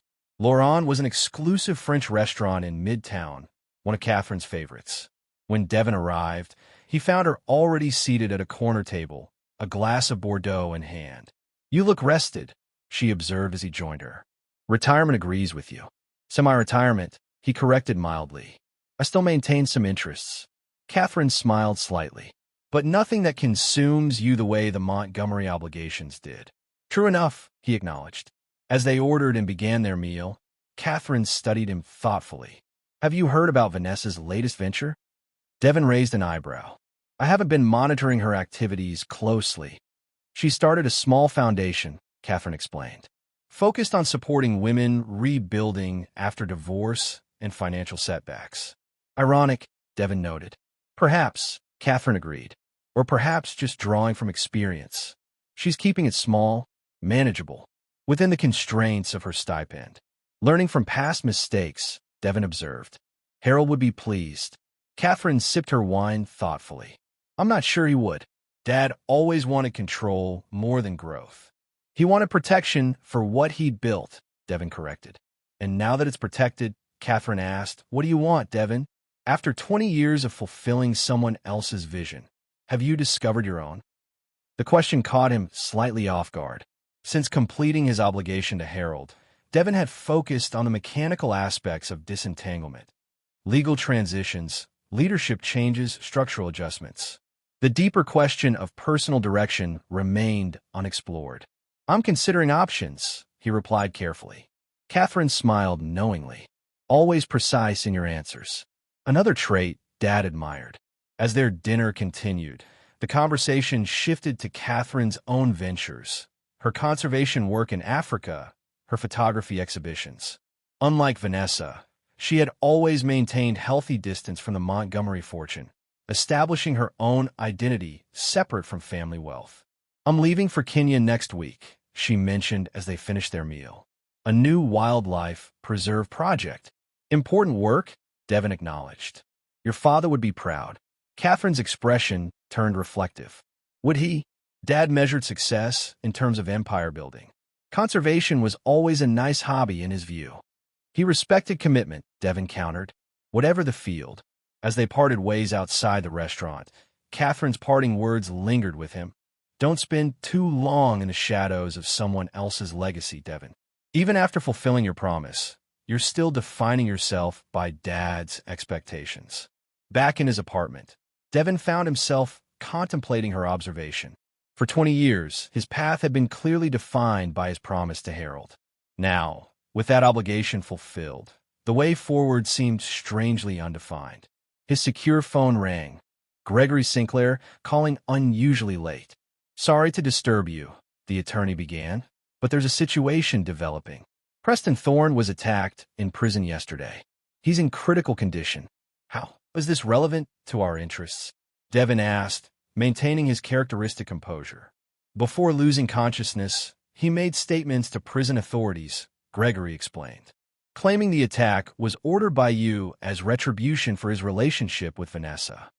Devin frowned slightly. "An absurd allegation. I have no connection to Preston's current circumstances." "Of course," Gregory agreed quickly, "but the authorities will need to investigate the claim, given Thorne's condition. I wanted you to be prepared for potential inquiries." "Thank you for the warning," Devin replied. "Keep me informed of developments." After ending the call, Devin poured himself a scotch and moved to the window overlooking Central Park. Preston's allegations were baseless. Devin had no need for such crude methods of retribution. Harold's plan had been executed with precision, leaving Preston to face the natural consequences of his own actions. Yet the accusation itself was revealing. Even now, Preston couldn't accept that his downfall was self-inflicted, the result of his own choices and schemes. He needed to believe in a conspiracy, a mastermind behind his misfortune. The following morning, Detective Reeves called as anticipated. "I have to ask," he began apologetically, "about these allegations from Preston Thorne." "I understand," Devin replied calmly. "They're completely unfounded. I have no reason to arrange harm to Mr. Thorne. His current circumstances are entirely of his own making." "That's my assessment as well," Reeves acknowledged. "But I need to go through the motions." "Your whereabouts yesterday?" "Board meeting until 4, Dinner with Catherine Montgomery at Loron from 7 until 9:30. Then home, Devin recounted. All easily verified. I'll need to do that, Reeves confirmed. Just procedure. Of course, Devin agreed. I have nothing to hide. After the detectives' inquiries were satisfied, Devin met with Lena to discuss the development. Preston seems determined to cast himself as the victim, she observed. A common trait among con men, Devin noted. The inability to accept responsibility for their failures. Should he be concerned about further allegations? Lena asked. Devin considered the question. Monitor the situation, but I doubt it will gain traction. Preston's credibility is non-existent at this point. As predicted, Preston's accusations were quickly dismissed by authorities as the desperate fabrications of a man facing years of incarceration. The incident faded from attention, yet it left Devin contemplating the lingering threads of his involvement with the Montgomery saga. Harold's journal sat on his desk, its leather binding worn from years of reference. Devin had consulted it countless times during the execution of Harold's plan, seeking guidance and confirmation. Now, with the plan completed, the journal remained, a relic of a completed obligation. That evening, he received an unexpected message from Vanessa, the first direct communication since their final meeting 6 months earlier. I heard about Preston's accusations. For what it's worth, I know they're false. You never needed crude methods when strategic patience worked so effectively. V. The message required no response, yet confirmed what Devin had long understood about Vanessa. Beneath her impulsivity and poor judgment regarding men, she possessed intelligence and perception. She recognized the chess game that had unfolded around her, even if she had been unable to counter it. 3 days later, Devin met with the Montgomery Foundation Board to formalize the leadership transition timeline. By the end of the year, his daily involvement would cease, though he would remain nominally connected as an advisory trustee. What are your plans after the transition? Asked Bernard Winters, the senior board member who would assume primary leadership. I have interests to pursue, Devin replied noncommittally. The foundation will always value your input, Bernard assured him. Harold chose wisely when he selected you as a successor. I was never meant to be permanent, Devin corrected, only to ensure stability through potential disruption. As the meeting concluded, Catherine pulled him aside. I'm leaving for Kenya tomorrow, she said, but I wanted to give you something first. She handed him a small leather-bound notebook, similar to but distinct from Harold's journal. I found this in Dad's personal safe at the lake house. It was marked for you, to be delivered when the task is complete. Devin accepted the notebook with measured curiosity. He never mentioned a second journal. Dad always had contingencies for his contingencies, Catherine remarked with a slight smile. Safe travels, Devin. Whatever path you choose next. That night, alone in his apartment, Devin opened the previously unknown journal. The first entry was dated 20 years ago, the day after his wedding to Vanessa. Devin, if you're reading this, you fulfilled your promise completely. The Montgomery legacy is secure, and Vanessa has learned the harsh lesson I could never deliver myself. Now comes the part one couldn't include in our original arrangement. My final request.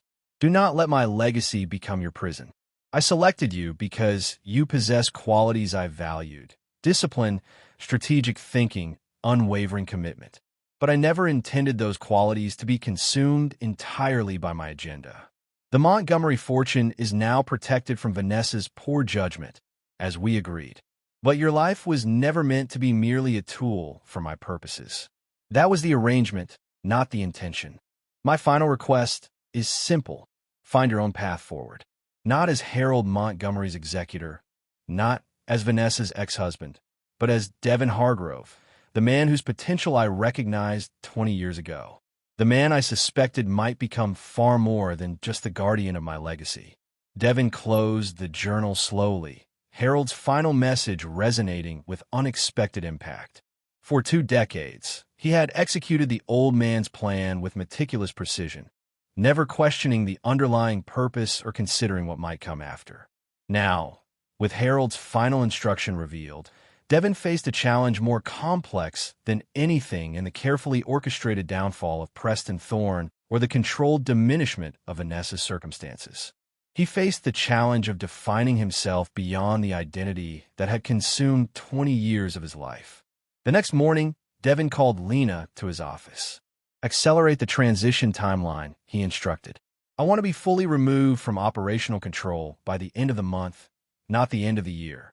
Lena's surprise was evident, but quickly contained.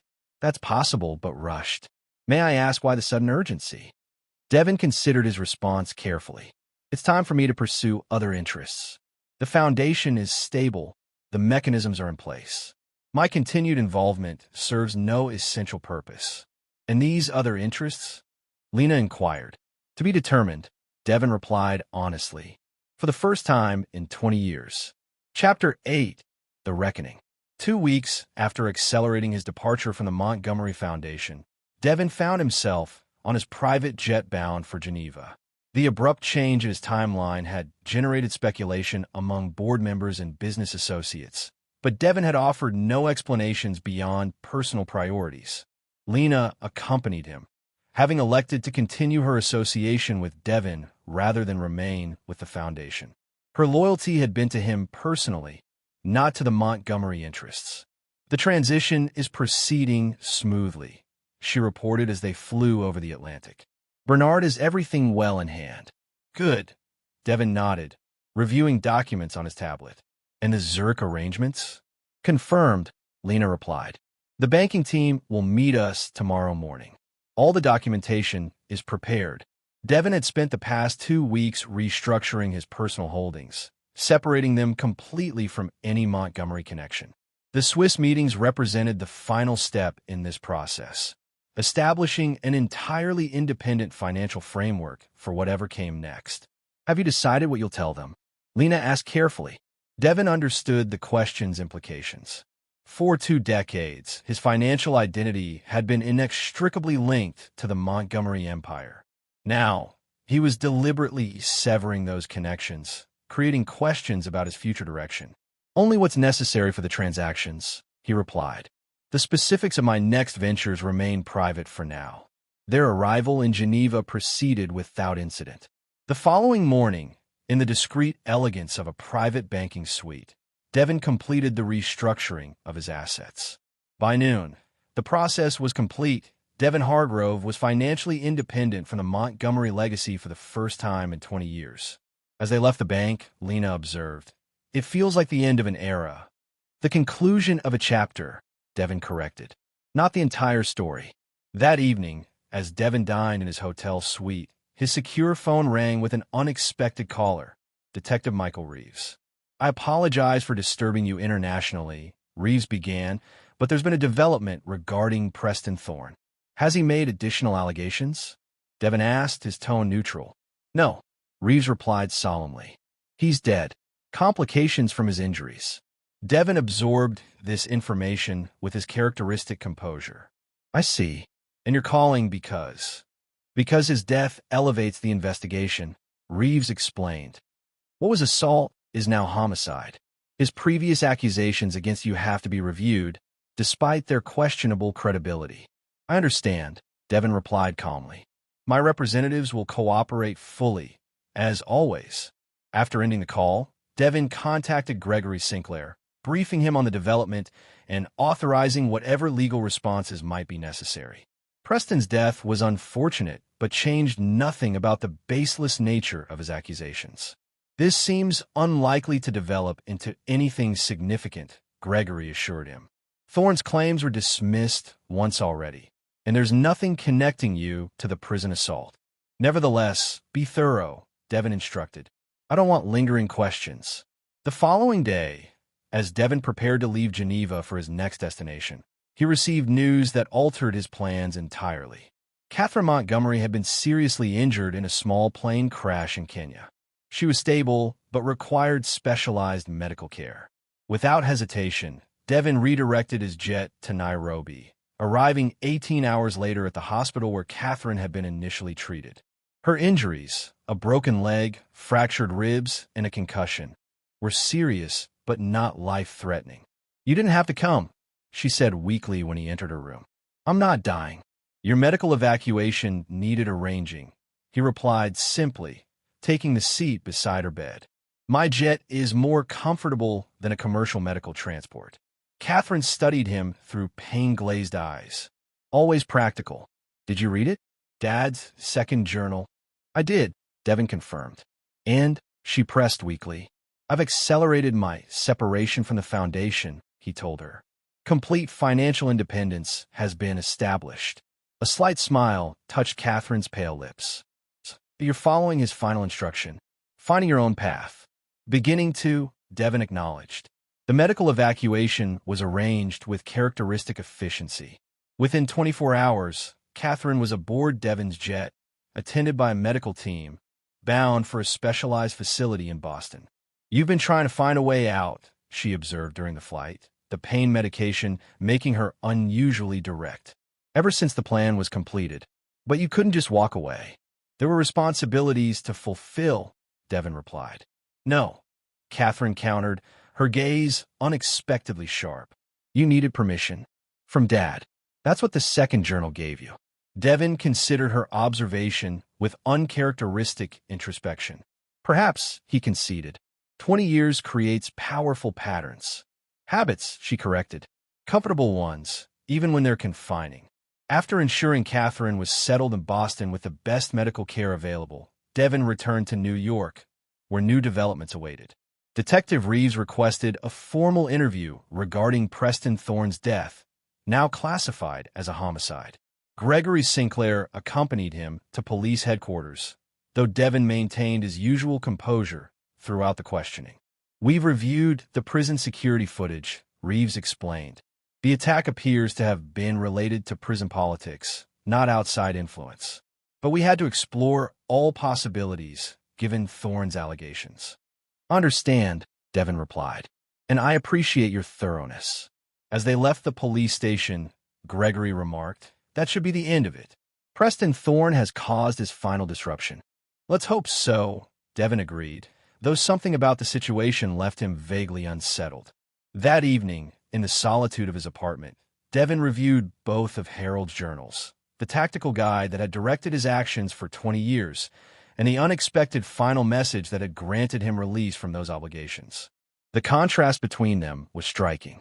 The first journal detailed meticulous plans for protecting the Montgomery fortune from Vanessa's poor judgment, with Devin as the executing agent. The second acknowledged Devin as a person with his own potential, separate from his role in Harold's schemes. A notification on his tablet interrupted his contemplation. A news alert about Preston Thorne's death, now being investigated as a possible targeted killing rather than random prison violence. Devin frowned slightly. The persistence of these allegations was becoming problematic, not because they had merit, but because they created an ongoing connection to circumstances he was trying to leave behind. His secure phone rang, Lena with her evening update. There's been an unexpected development, she reported. Vanessa has given an interview to the Wall Street Journal about Preston's death. It's scheduled for publication tomorrow. What kind of interview? Devin asked, his tone sharpening slightly. According to our source, she's contradicting Preston's accusations against you, Lena explained, providing context about his history of manipulation and fraud, essentially discrediting his claims from beyond the grave. Devin absorbed this information with surprise. Vanessa had no obligation to defend him. Quite the contrary. Her intervention was unexpected and, frankly, unnecessary from a practical standpoint. Her statement is comprehensive, Lena continued.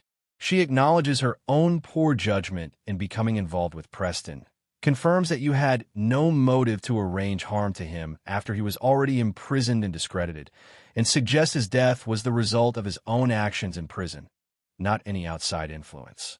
Interesting, Devin remarked. Has she requested anything in return for this support? Nothing, Lena confirmed. There's been no contact with the foundation or any of your representatives. The following day, Vanessa's interview appeared as scheduled.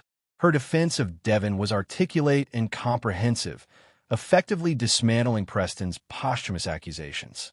She portrayed Preston accurately as a con man who had targeted her for financial gain, and Devin as the executor of her father's legitimate wishes regarding family wealth protection. The impact was immediate. Media interest in connecting Devon to Preston's death evaporated, replaced by retrospective pieces on Preston's history of financial schemes targeting wealthy women. That evening, Devon received a text message from a number he didn't recognize. "You didn't deserve to have your reputation tarnished by his final lie. Consider it the repayment of a debt." The message required no response, yet it represented an unexpected coda to their long and complicated relationship. Vanessa had suffered the consequences of her choices, as Harold had intended. Yet in this final interaction, she had demonstrated a capacity for responsibility and fairness that her father had never believed she possessed. 2 days later, Devon visited Catherine in the Boston medical facility, finding her recovery progressing well. "I saw Vanessa's interview," she mentioned as they shared a light dinner in her private room. "Surprising. Unexpected," Devon agreed. "Maybe Dad was wrong about her," Catherine suggested. "Not about her judgment regarding men. That was clearly poor, but about her capacity to learn from mistakes." "Perhaps," Devon acknowledged, though the lesson came at substantial cost. Catherine studied him thoughtfully. "You're different, you know, since reading Dad's second journal. Less constrained." "I'm adjusting to new circumstances," Devon replied carefully. "No," Catherine countered with a slight smile. "You're finally allowing yourself to consider possibilities beyond Dad's blueprint. It suits you." As they continued their conversation, Catherine's phone chimed with a news alert. She checked it, her expression turning serious. "What is it?" Devon asked. "They've arrested someone for Preston's murder," she reported. "A fellow inmate with connections to Alejandro Vega." Devon's eyebrows rose slightly. "The developer from Belize." "The same," Catherine confirmed. Apparently, Preston had promised Vega significant investment that never materialized. When Vega discovered Preston's imprisonment, he arranged retribution. "Fitting," Devon observed. "Preston's own scheme returning to claim him." "A natural consequence," Catherine noted, echoing Devon's words from months earlier. The revelation brought unexpected closure to the Preston Thorne chapter of Devon's life. The man's death had resulted from his own machinations, the web of deception he had woven eventually entangling him fatally.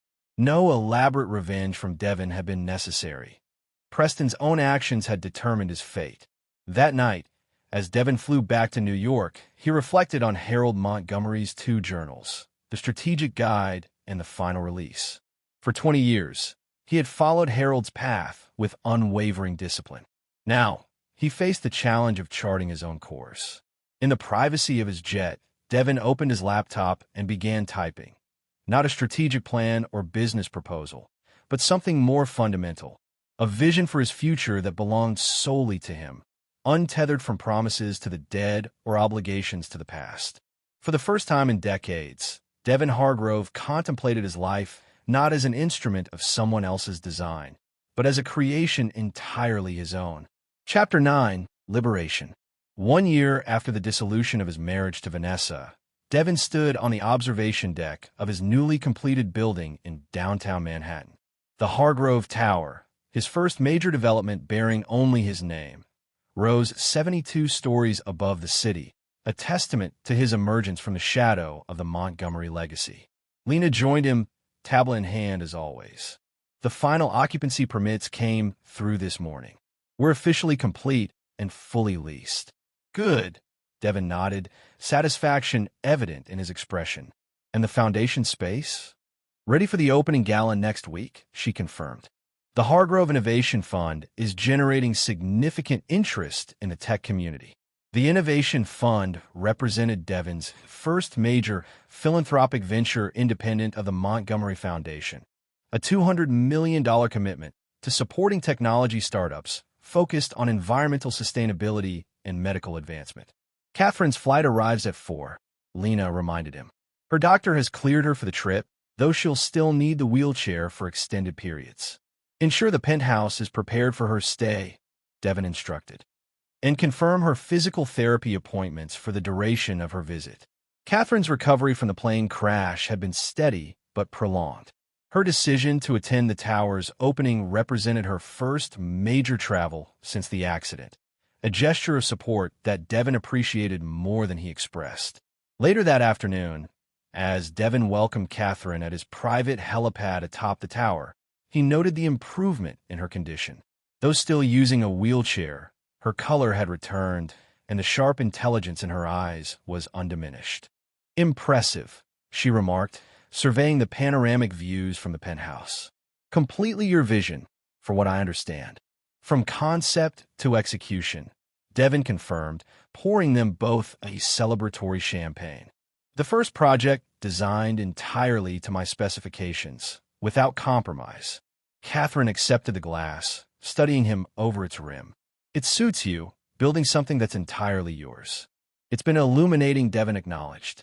"Creating without constraints imposed by others' expectations." "That's the Devin Hargrove Dad saw potential in," Catherine observed, before he channeled it into his own agenda. They shared a comfortable silence, looking out over the city as dusk approached. "Have you heard from Vanessa?" Catherine finally asked. "Not directly," Devin replied, "though I understand her foundation is gaining traction, supporting women rebuilding after divorce and financial setbacks." "Ironic," Catherine noted with a slight smile. "Appropriate," Devin corrected. "Experience is a powerful teacher." The opening gala for the Hargrove Tower took place the following week, attracting the elite of New York's business and philanthropic communities. Devin moved through the crowd with practiced ease, his natural authority enhanced by the setting, a physical manifestation of his vision and capability. Gregory Sinclair approached during a brief lull in conversations. "Magnificent achievement," the attorney observed, gesturing to the surrounding space. "Harold would have appreciated the boldness of the design." "Perhaps," Devin replied neutrally, though it's not meant to reflect his tastes. Gregory studied him thoughtfully. "You've changed this past year. Found your own direction." "As instructed in the second journal," Devin acknowledged. "No," Gregory countered with unusual directness. "Harold's final instruction was permission, not guidance." This, he gestured to the tower, the gathering, the Innovation Fund materials displayed prominently. "This is entirely your creation, your vision." Before Devin could respond, a stir near the entrance drew their attention. Vanessa Montgomery had arrived, elegant in a simple black dress that contrasted with the more elaborate attire of most female guests. Her presence was unexpected. She hadn't been included on the guest list. Yet she moved with quiet confidence toward Devin, navigating the suddenly watchful crowd with practiced grace. "Congratulations," she said simply when she reached him, offering her hand. "It's a remarkable achievement." Devin accepted the handshake, noting the absence of the brittleness that had characterized their last meeting. "Thank you for coming. I admit, I didn't expect to see you here. Catherine invited me," Vanessa explained. "She thought it might be appropriate for me to witness this milestone in your independent journey." Around them, conversations had hushed slightly as guests observed this unexpected reunion. Devin guided Vanessa toward a quieter corner, away from the most obvious scrutiny. "How are you?" he asked, his tone neutral but not cold. "Rebuilding," she replied honestly. "My foundation is small but growing. Helping women navigate the aftermath of financial disruption has been healing." "I've heard positive reports of your work," Devin acknowledged. Vanessa studied him with genuine curiosity. "And you?" "Is this," she gestured to the tower around them, "what you always wanted to create?" "It's what I'm creating now," Devin replied carefully. "The past is relevant, but not controlling." A slight smile touched Vanessa's lips. A diplomatic answer. "But I can see the difference. This building, it has your character, not Dad's." He would have hated the sustainability features and community spaces. "Harold believed in efficiency above all," Devin agreed. "I've found value in broader considerations." Their conversation was interrupted by Catherine, approaching in her wheelchair with the assistance of her nurse. "I hope you don't mind my addition to the guest list," she said to Devin, though her expression suggested she wasn't particularly concerned about his approval. "An unexpected but not unwelcome surprise," Devin replied diplomatically. The three of them, Devin, Vanessa, and Catherine, created a tableau that generated subtle but distinct interest among the other guests. The Montgomery sisters, together with Devon Hargrove, represented a visual statement about the evolution of relationships and the capacity for change. As the evening progressed, Devon found himself observing Vanessa with analytical objectivity. She had adapted to her reduced circumstances with more resilience than Harold had predicted, finding purpose in helping others navigate similar transitions. There was a genuineness to her current path that had been absent in her previous charitable endeavors. Later, as the event began winding down, Vanessa approached Devon once more. "Thank you for not having me removed," she said, a hint of her old dry humor surfacing. "It would have made for awkward headlines." "I've never been motivated by petty gestures," Devon replied evenly. "No," she agreed. "Your approach was always more strategic. Like Dad. And yet, distinct from him," Devon noted, "as recent developments have demonstrated." Vanessa nodded slowly. "He would have maintained control of the foundation indefinitely. Your choice to step away completely was unexpected. By design," Devon acknowledged. "Independence requires clear separation." As Vanessa prepared to leave, she paused. "For what it's worth, I understand now why Dad chose you. Not just for your business acumen or strategic thinking, but for your capacity to evolve beyond his expectations." After she departed, Catherine joined Devon near the floor-to-ceiling windows overlooking the illuminated city. "That went better than expected," she observed. "Your orchestration, I presume?" Devon asked mildly. Catherine didn't deny it. "I thought it might provide a certain symmetry. The three of us, at this milestone moment in your independent journey." "Symbolic," Devon noted. "Necessary," Catherine corrected, "for all of you to move forward completely. Dad's game is finished, Devon. What remains is what each of you builds from the aftermath." In the weeks following the gala, Devon accelerated the expansion of his independent ventures. The Hargrove Innovation Fund announced its first round of grants, supporting 12 startups with transformative potential. His real estate developments expanded beyond New York to include projects in 3 international locations, each incorporating the sustainability principles and community focus that had become his signature. 6 months later, Devon received an invitation to the formal opening of the Montgomery Women's Foundation's new headquarters in Palm Beach, a modest but elegant space funded by Vanessa's stipend and private donations. The invitation came with a personal note. "Your presence would be meaningful as we officially launch this work. The foundation represents my attempt to create something constructive from the lessons of the past 20 years. After consideration, Devon accepted, traveling to Florida on a crisp autumn day. The foundation headquarters occupied a converted historic building near the waterfront, tastefully renovated to serve its new purpose. Vanessa greeted him with professional warmth, leading a tour of the facility. "We provide financial counseling, legal support, and career redirection for women rebuilding after divorce or financial setbacks," she explained, introducing him to her small but dedicated staff. The operation was modest compared to the Montgomery Foundation's vast resources, yet there was an authenticity to it that struck Devon as significant. Vanessa had created something meaningful within the constraints of her circumstances, exactly what Harold had never believed she could do. "You've built something worthwhile," Devon acknowledged as they concluded the tour.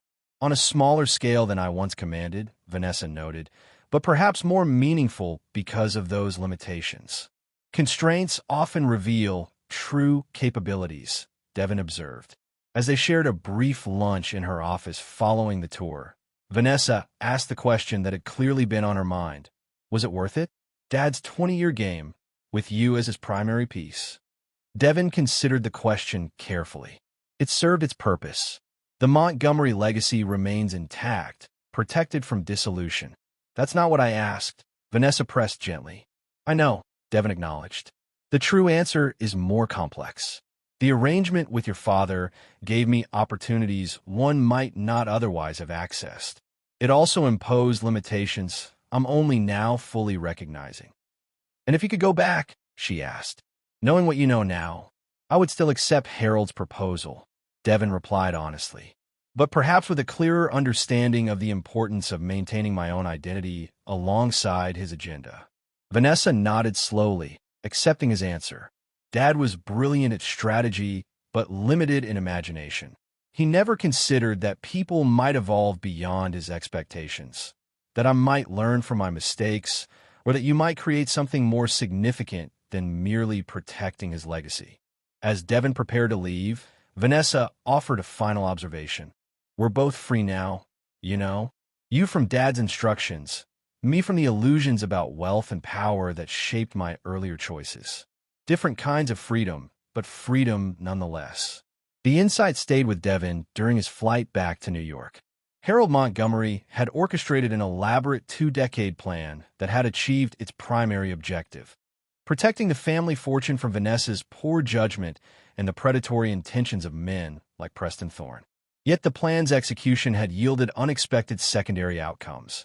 Vanessa discovering purpose through limitation, and Devin recognizing the necessity of independence beyond obligation. 1 month later, as winter settled over Manhattan, Devin hosted a small gathering in his penthouse to celebrate the successful first year of the Hargrove Innovation Fund. Catherine attended, now walking with only a slight limp, her recovery nearly complete. I received an interesting proposal, she mentioned as they shared a quiet moment away from the other guests. Vanessa has approached me about establishing a partnership between her foundation and my conservation work. In what capacity? Devin asked, genuinely curious. Creating career pathways for her clients in conservation management, Catherine explained. Many of these women are highly educated but have been out of the workforce during marriages. Conservation organizations need their skills. An intelligent collaboration, Devin observed. Dad would hate it, Catherine noted with a slight smile. The two of us working together, creating something he never envisioned. Harold's vision was comprehensive but not unlimited, Devin acknowledged. He couldn't anticipate every potential outcome. Will you join us? Catherine asked unexpectedly, not as a Montgomery trustee or even as the Hargrove Innovation Fund, but as yourself, someone with valuable perspective on transformation and rebuilding. The invitation represented something Devin hadn't anticipated, a potential new connection to the Montgomery sisters based not on Harold's orchestration or legal obligations, but on shared interests and complementary capabilities. I'll consider it, he replied thoughtfully. Later that evening, after the guests had departed, Devin stood on his penthouse terrace, looking out over the city he had helped shape. 20 years ago, he had made a promise to Harold Montgomery that had defined his path with meticulous precision. That promise had been fulfilled exactly as specified, the Montgomery legacy secured against the threats Harold had anticipated.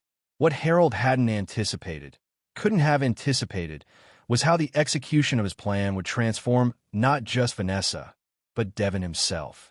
The wealthy socialite had discovered purpose through limitation. The disciplined executor had discovered vision beyond obligation. Devin's secure phone chimed with a message from Catherine. Dad planned for every contingency except the possibility that we might all become better versions of ourselves through his machinations. Ironic, isn't it? As Devin composed his reply, he reflected on the journey that had brought him to this moment. Harold Montgomery had seen potential in him 20 years ago, potential that Harold had channeled toward protecting the Montgomery legacy. Now, that same potential was creating a legacy that belonged solely to Devin Hargrove. Perhaps not ironic, he replied to Catherine. Perhaps inevitable. True strength reveals itself only when tested. And there you have it. Another story comes to an end. What did you think? I'd love to hear your thoughts in the comments below. If you enjoy this story, consider joining our community by subscribing. It means the world to us. For more stories like this one, check out the recommended videos on screen. And I'll see you there.